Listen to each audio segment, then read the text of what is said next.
Your honour, இவ்வளவு சின்ன வயசு பையன் ஒரு கொலையை செஞ்சிருப்பானான்னு எனக்கே சந்தேகமா தான் இருந்தது. தீர விசாரிச்சதுக்கு அப்புறம் இந்த பையன் இயற்கையிலே ஒரு முரட்டுத்தனமானவன்னு தெரிய வந்தது. அதுக்கு காரணம் அவன் குடும்ப சூழ்நிலை. அதாவது அந்த பையனுக்கு அப்பா யாருன்னு அவனுக்கே தெரியாது.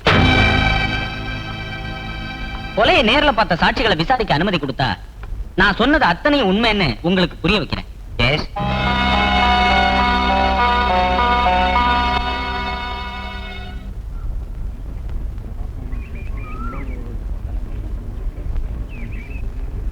என்னடா, எங்க அப்பாவுக்கு உடம்பு சரியில்லை, 4 நாளா ரிச்சா ஓட்டல. நான் ஸ்கூலுக்கு சாப்பிடாமையே வந்துட்டேன். எனக்கு பசிக்குது. சரி உட்கார். அந்த சிக்கன் எடுத்து வை, சாப்பிடு. டேய், நல்லா இருக்கா? என்னடா பாக்குற? சும்மாவா சிக்கன் தரும்? ஒரு வாய்க்கு ஒரு கொட்டு சாப்பிடுறா. டேய், எச்சப்பண்டல சாப்பிடுறா. இத பாருடா, இப்ப நீ சாப்பிடல பல்ல கழிடுவேன். சாப்பிடுறா.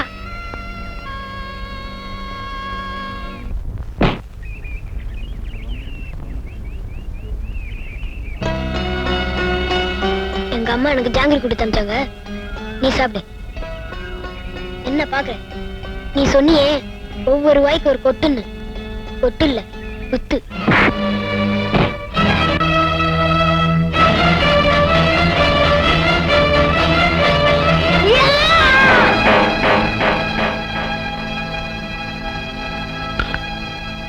ஏன் தம்பி, கொலை நடந்ததை நேர்ல பாத்தியா?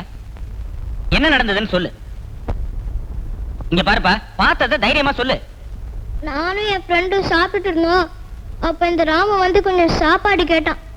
என் ஃப்ரெண்டு கொடுக்காததால இந்த ராமு கல்ல எடுத்து அடிச்சு என் ஃப்ரெண்ட கொன்னுட்டான். ஏன் தம்பி, இந்த சின்ன வயசுலயே இப்படி முரட்டுத்தனமா நடந்துக்கிறியே, இதெல்லாம் தப்புன்னு உனக்கு புத்தி சொல்றதுக்கு வீட்டுல பெரியவங்க யாருமே இல்லையா? ஒன்னதாப்பா, பதில் சொல்லு. நான் தப்பு பண்ணல ராமு. ஐயா கிட்ட அப்படிலாம் பேசாதப்பா. தெரியாம பண்ணிட்டேன்னு மன்னிப்பு கேளு. இல்ல, நான் தப்பு பண்ணல. ஏப்பா, இப்ப நீ பண்ணது தப்பு இல்ல? யாரு தப்பு பண்ணாலும் தைரியமா தட்டி கேட்கணும்னு எங்க மாமா சொல்லியிருக்காரு. அதான் நான் செஞ்சேன். யாரு போங்க மாமா?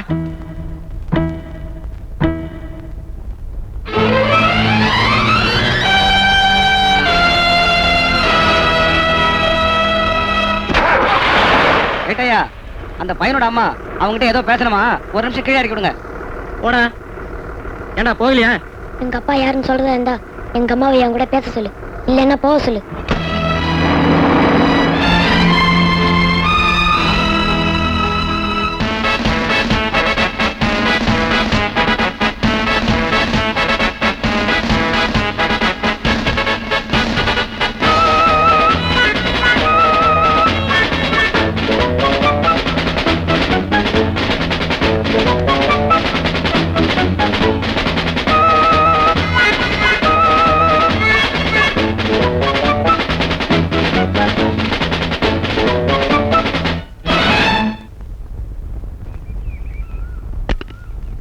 இப்போது வீர சாகசம் புரிந்தவர்களுக்கு விருது வழங்கும் விழா. முதல் விருது பெறுபவர் திரு கே செல்வரத்னம். அடுத்து விருது பெறுபவர் வீராசாமி. கூப்பிடுறாங்க, போயா போய் விருது வாங்கிக்க போ. எனக்கு விருதா? ஆமையா, நீதான் எங்கேயுமே கை நீட்டாதவனாச்சே. நன்னடத்துக்காக விருது கொடுப்பாங்க, போய் வாங்கிட்டு வா. போயா.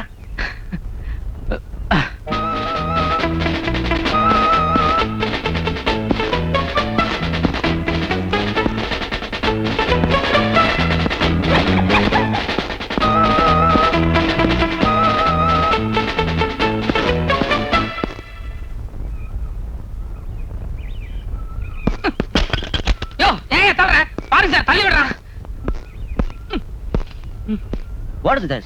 Who is Veerasamy? நீ என்ன வீராசாமியா? நாயுடு வீராசாமி. நான் அதை கேட்கல. உன் இனிஷியல் என்னையா? K Veerasamy. You stupid! Middle K வீராசாமிக்கு இல்ல, ஏ வீராசாமிக்கு தான். Get up, man! Sorry, sir.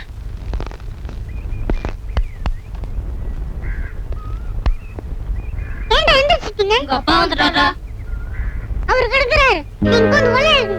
டேய், எந்திரிச்சு போங்கடா. டேய் நீங்கடா. டேய், ஏம்டா இது குண்டாட்டம்? ஏன் ஸ்கூலுக்கு போல? செப்புரா, ஏன் ஸ்கூலுக்கு போல? నొప్పిని తెలుగులో చెప్పు. ఒరే నాన్న తెలుగు వాడరా. எங்க அம்மா தமிழ் தானே, நான் தமிழ் தான் பேசுவேன். இனிமே என்கிட்ட பேசாத, அம்மா கடையில் இருக்கு, அங்க போய் பேசிக்கோ.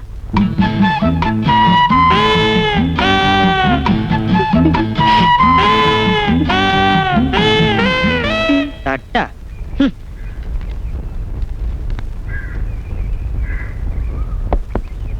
என்னம்மா அது பழமெல்லாம் கண்ணி போயிருக்கு. டேஸ்ட் நல்லாவே இருக்கும், எடுத்துட்டு போங்க. உங்களுக்கு என்ன வேணும்? இந்த மேரிசின்னு சொல்லுவாங்களே பச்சை வாழை அது இருக்கா? சாரி, அதை விட ஸ்வீட்டா இருக்கும், விருப்பாச்சி. அது தரவா? விருப்பாச்சியா? வித்தியாசமான பேரு, கேட்கவே ஸ்வீட்டா இருக்கு. ஒரு டஜன் கொடுங்களேன், மனம் போல சாப்பிடலாம். ஓ பாபா, எப்போ வந்தீங்க? உள்ள போய் காஃபி சாப்பிட்டீங்க, நான் வியாபாரத்தை முடிச்சிட்டு வந்துடுறேன். எங்க ஒரு டஜன் போதுமா இல்ல 2 டஜன் தரட்டுமா? ஐயோ, அவங்க கேக்குறத பார்த்தா இந்த கடையே வாங்கணும் போல இருக்குது. ஆனா வருமானம் தான் பத்தல. பரவாயில்ல, நீங்க 2 டஜனே கொடுங்க. எக்ஸ்கியூஸ் மீ, கொய்யா கனி இருக்கா? கொய்யா கனி இருக்கே. மாதுளை அதுவும் இருக்கே. சின்ன பாப்பா இக்கறா. பாபா பிஸியா இருக்கேன் பாபா. நான் கூப்பிடுறேன்ல, வா. கொஞ்சம் இருங்க, என் ஹஸ்பண்ட் கூப்பிடுறாரு, என்னன்னு கேட்டுட்டு வந்தேன். யாரும் போயிடாதீங்க. என்ன பாபா? இத பாரு, நீ முதல்ல அந்த பழக்கடையை மூட போறியா இல்லையா? நல்ல வெயில் வந்திருக்கீங்க. வேத்திருந்தா பரவாயில்ல, நீ அந்த கடையை மூட போறியா இல்லையா? டயர்டா இருக்கீங்க, காஃபி கொண்டு வரேன். இத பாரு, நீ காஃபி பின்னால பேச்ச மாட்டாத. நீ சால சீரியஸா மாட்டாடு நானு. இப்ப என்ன என் மேல சந்தேகப்படுறீங்களா? சி நீ நெருப்பாச்சே, அவ்வளவு சீக்கிரம் உன்ன ஒருத்தன் தொட விட்டுருவே என்ன? நீ கடையில பழம் கொடுக்கும் போது கூட நான் கவனிச்சிருக்கேன், யாரு கையும் பற்றக்கூடாதுன்னு நேக்கா தட்டுல வச்சால இப்படி நீட்டுறேன். மேடம், கொய்யா கனி கேட்டேனே. Please just 5 minutes. என்ன 5 மினிட்ஸ்? யோ, நாளைல இருந்து வேற இடம் பாத்துக்கோங்க, இந்த கடையை நான் மூட போறேன். யோ, இது எங்க ஆன்ட்டியோட கடை. ஆன்ட்டிக்கு எங்களுக்கு இருக்கிற அண்டர்ஸ்டாண்டிங் வேற. அவங்க போன்னு சொல்லட்டா நாங்க போய்க்கிறோம். சின்ன பாப்பா, நீ எல்லா விஷயத்திலயும் தங்கம், இந்த கடை சமாச்சாரத்துல மட்டும் ஏன் இவ்வளவு பிடிவாதமா இருக்கிற? இது என்னுடைய கௌரவ பிரச்சனை. டம்ளர் பிடிங்க, பிடிங்க. இன்னைக்கு கவர்மெண்ட்ல வீர பதக்கம் கொடுக்கறாங்கன்னு போனீங்களே, எவ்வளவு வாங்கிட்டு வந்தீங்க? இல்ல, அது ஒரு 5-6 கிடைக்க வேண்டியது, எல்லாமே மயிரலையில மிஸ் ஆயிருச்சு. வருஷம் இப்படிதான் மிஸ் ஆகுதா? அது சொல்லுங்க. இல்ல, அடுத்த வருஷம் எப்படியாவது கஷ்டப்பட்டு முயற்சி பண்ணி ஒரு பதக்கமாவது வாங்கிட்டு வந்துறேன். இதே வீதியில 4-5 போலீஸ்காரங்க இருக்காங்க. நாளைக்கு அவங்க பொண்டாட்டியில கொழையடியில ஆளுக்கு ஒரு பதக்கத்தை கொண்டு வந்து நீட்டுவாங்க. நான் மட்டும் வெறுங்கையை பேசிட்டு போனா என் கௌரவம் எப்படி இருக்கும்? கொஞ்சம் சங்கோச்சமா தான் இருக்கும். ஹெட் கான்ஸ்டபிள் போஸ்ட்ல உன் புருஷன் 5-6 வருஷமா ஆணி அடிச்ச மாதிரி இருக்காரு, ப்ரமோஷன் எதுவும் கிடையாதான்னு என்ன குத்தி காட்டாளுங்க. அப்ப எனக்கு எப்படி இருக்கும்? கொஞ்சம் அதிகப்படியா துயர், துக்கம், சங்கோஜம் எல்லாமே சேர்ந்தா இருக்கும். யாருக்கும் எந்த பதிலும் சொல்ல முடியாம எல்லா துக்கத்தையும் மனசுல போட்டு புழுங்கிட்டு இருக்க நீங்க இந்த கேள்வி கேக்குறீங்க. போய் ஒரு போலீஸ்காரனுக்கு பொண்டாட்டிய போறேன்னு எங்க அம்மா அப்பவே சொன்னா, பாவி நான் கேட்காம போயிட்டேன். ஐயோ, ஏம்டி சின்ன பாப்பு ஒத்து யார ஒத்து? நீ இழிச்சு வாய்த்தனமா இருந்தா எல்லா பொம்பளையும் எல்லாரும் தான் பேசுவாளுங்க. அவளுக்கு புருஷனெல்லாம் யோகியமா? அவளை பத்தி எனக்கு தெரியாது. ஒவ்வொருத்தரும் ஊருக்கு ஒரு கூத்தியா வச்சிருக்கா, ஊருக்கு ஒரு ஸ்டெப்னி வச்சிருக்கான். நான் அப்படியா 6 மணிக்கு டியூட்டி முடிஞ்சதும் கரெக்டா அடுத்த 5வது நிமிஷம் வீட்டுக்கு வந்து உன்னையே சுத்தி வரல? என் புருஷன் கால் தூசுக்கு வருவான், உன் புருஷன் நீ ஒவ்வொருத்தையும் அடிச்சு பேசிருக்க வேண்டாம். எல்லாரும் என் வீக் பாயிண்ட் பேசினா நீ பிளஸ் பாயிண்ட் பேசி. ஒரே சால்ரா நீ பிளஸ் பாயிண்ட் 2 ஒட்டு பிளஸ் பாயிண்ட் அண்ணன் பெடுத்துடா. அசல் நீ கேந்தல இது கமெண்ட் உண்டு. டேடா, நான் இந்த வீட்டு மருமக, எது பேசினாலும் தமிழ்ல எனக்கு புரியுற மாதிரி பேசினா போதும். உனக்கு சப்போர்ட் தாண்டி நான் பேசுறேன். ஏண்டா உனக்கு எவ்வளவு சம்பளம் வருது? எல்லாம் புடிச்சது போக 800 சம்திங் வருது. அந்த 800ல என்ன செலவு பண்ணி குடும்பம் நடத்த முடியும்னு நினைக்கிறேன். இப்ப இருக்கிற விலைவாசில நீயும் நானும் உன் பொண்டாட்டி 3 பேர் சாப்பிடுறதுக்கு சரியா போயிடும். வீட்டுல மத்த செலவே இல்லையா? உங்க அப்பா சொல்ல பார்த்ததுன்னு நீ வேற ஒழுங்கா குடிக்க மாட்டேன். பேசுடா. மாசம் ஆன இந்த 2 குழந்தைகளுக்கு மட்டும் என்ன செலவாகுதுன்னு தெரியுமா உனக்கு? நல்லா கேளுங்க. கல்யாணம் ஆகி முதல் ராத்திரி அன்னைக்கே சொன்னேன், குழந்தை இப்ப வேணாம் பாவா, உங்களுக்கு ப்ரமோஷன் வரட்டும்னு. இல்ல ஒண்ணே இருக்கட்டும்னு அவசரமா அவனை கொடுத்துட்டாரு. அது தேவடிச்சாடு. 2வதுக்காவது கேப் கொடுங்கன்னு சொன்னேன், துள்ளி குதிச்சுட்டாரு. ஆம்பளைங்களுக்கு வாயில்தான் சொல்ல முடியும். நான் போட்டாச்சு, தாள் போடுனா போட்டுதானே ஆகணும். ஏய், உன் மனசாட்சி தொட்டு சொல்லு, நீயே தாள் போட்டதே இல்லையா? வாய் மூட. உன்னை பத்தி எனக்கு தெரியாது. வீட்டுக்கு விருந்தாளுங்க வந்திருக்காங்க, ஒரு நாளைக்கு வாசல்ல போய் படுடான்னா 1008 சாக்கு சொல்லுவே நீ. சரி, அது என் வீக்னஸ். அதையும் திருத்தி சொல்லிட்டு என்ன அர்த்தம்? அதுக்கும் இவ வாசல்ல கடை வச்சிருக்க என்ன சம்பந்தம்? நிறைய சம்பந்தம் இருக்குடா. எதிர் வீட்டுக்காரன் உன்ன மாதிரி ஹெட் கான்ஸ்டபிள் தானே, அவருக்கு 3 ஆட்டோ ஓடுது. எப்படி உங்களுக்கு கையில நீட்ட வேண்டியதானே? அது கூட சாமட்டியல்ல பாக்கெட் எடுக்கற பெருசா. இருங்க, நீங்க 2 பேரும் என்ன ஒரு போலீஸ்கார பொண்டாட்டி அம்மாவும் பேசுற மாதிரியா பேசுறீங்க? இந்த வீரசாமி நாயுடு போலீஸ் டிபார்ட்மெண்ட்டுக்கு ஒரு எக்ஸாம்பிளா இருக்க போறேன். ஐ மீன் எடுத்துக்காட்டு. நான் வாழ்க்கையில கடைசி வரைக்கும் ஒரு வீரப்பதக்கம் கூட வாங்க மாட்டேன், அது வேற சமாச்சாரம். ஆனா வெளியே கை நீட்டங்கிற ஒரு கரும்புள்ளி எந்த காரணம் கொண்டு வாங்க மாட்டேன். இது அம்மா பையனை விட்டு. இதுதான் கௌரவம்னு நினைச்சேன்னா கடை பத்தி பேசாதே. வாய் மூடிக்கிட்டே ரேஷன் கடைக்கு போயிட்டு வா.